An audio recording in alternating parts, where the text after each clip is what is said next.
Our next story is of hurdles being faced while trekking in the deserts. Every day, hundreds of people make the treacherous journey across volatile borders to escape some of the problems they face in their home countries. Case in point, Somalia, where thousands flee the war into neighbouring Kenya and Uganda. Now, migrants in the Sahel are finding themselves in the same conundrum like the Somalis. Find out how in this report. Dadaab refugee camp, the biggest haven for those fleeing the war in Somalia to Kenya. It's the oldest crossing point at the border that is now facing another hurdle. Every day, hundreds of desperate people arrive at Dadaab seeking food and shelter.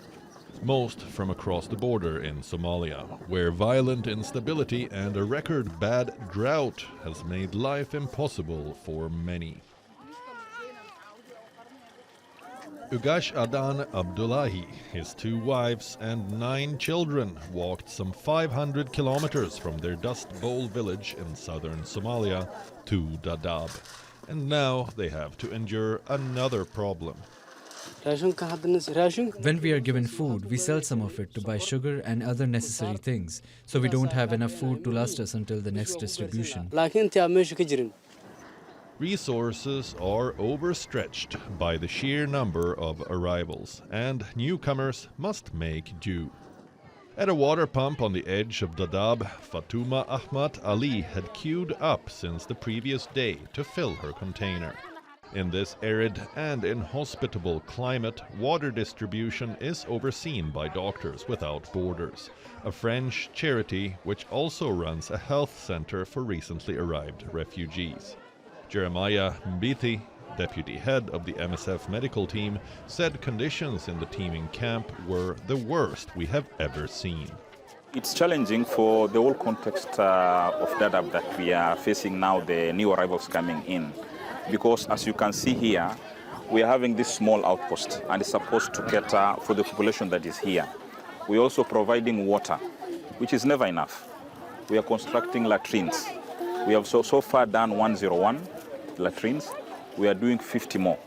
It's never enough. Thousands of miles north, every week, hundreds of migrants turned away from Algeria end up in Asamaka, the first village on the border with Niger. There are now more than 4,500 people trapped between the Sahara and Sahel deserts.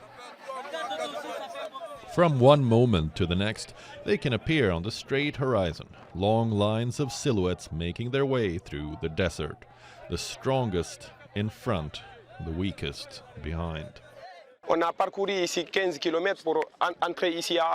We traveled 15 kilometers from the border to Asamaka. Once here, the Nigerian police welcomed us to take our fingerprints. After that, they directed us to the IOM. But when we arrived at the doors of the IOM rejected us, saying that they do not recognize our presence here, even though the IOM is an international organization that looks after the welfare of all migrants. Malians, Guineans, Ivorians, Syrians, Bangladeshis, after a 15-kilometer walk in the desert, discover a new purgatory. The transit center managed by the International Organization for Migration, the main intergovernmental organization in this field, is overwhelmed by the influx and only takes in about a third of the deportees. In Asamaka, the water tanks are empty, the rations insufficient, and the shelters too rare. While the temperature sometimes approaches 48 degrees during the day, thousands of people are crammed against walls or under makeshift tarpaulins to find a spot of shade. You see, the way I'm talking, I'm trembling right now. Understand? I'm going through a trauma situation. I'm feeling pain inside my brain right now, the way I'm talking to you. Because there's no good food. I'm not even healthy. No fish, no meat, no nothing for the people. Understand? People are going through a lot here. The situation here is very hard. It's very tedious. When Algeria catch you in their country, then take all the necessary information about you. But at the end, when they want to deport you, they won't give you a single of the document they take from you.